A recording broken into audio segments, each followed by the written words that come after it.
If you're considering picking up a Worx Pegasus workbench, this video is for you. I condensed my thoughts and experiences into just a few minutes to help you decide if this workbench is a good addition to your shop. So let's jump into it. I picked up this workbench a few weeks ago at Lowe's. In all honesty, I put off opening it for a few weeks just because I didn't feel like assembling it. I was completely wrong on this though, and was pleasantly surprised to see that it pretty much came fully assembled. The table slides right out of the box and is ready to use. The package seemed secure and I had no issues with damage from shipping or handling. The most vulnerable part, I would guess, are the clamps. I could see them getting bent if weight was put on the box in the wrong way. So, included in the box are the work table, 2 quick clamps, and 4 clamp dogs. The tabletop is 31 inches by 25 inches. The table stands at 32 inches tall, which is a pretty standard height for tables and sawhorses in the industry. When the table's all folded up, its dimensions are about 6 by 25 by 32 inches.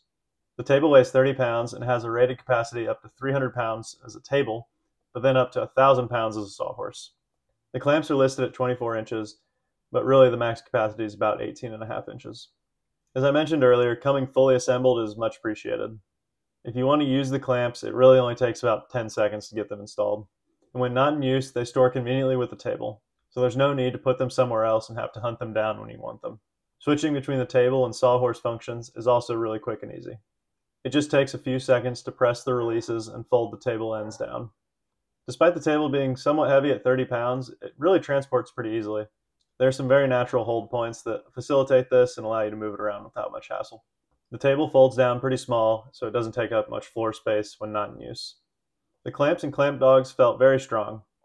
On the cuts I made, the boards were very secure, even using a jigsaw that caused a lot of vibration and force in the vertical plane.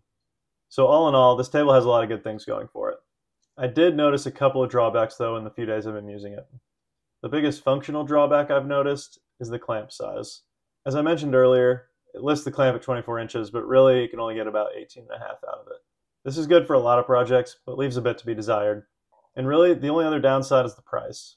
As of February 2024, these tables are retailing for about $150. It seems like there's always some sort of sale going on though, and you should be able to pick one up for about $125.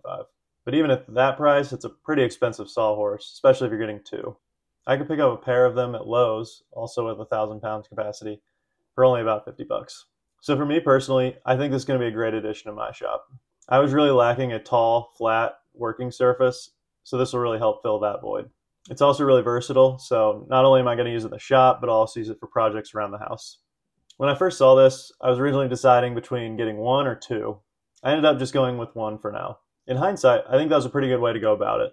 Since the table is a standard 32-inch height, you can actually save some money by just getting 1 table and then a standard sawhorse that's also at 32 inches.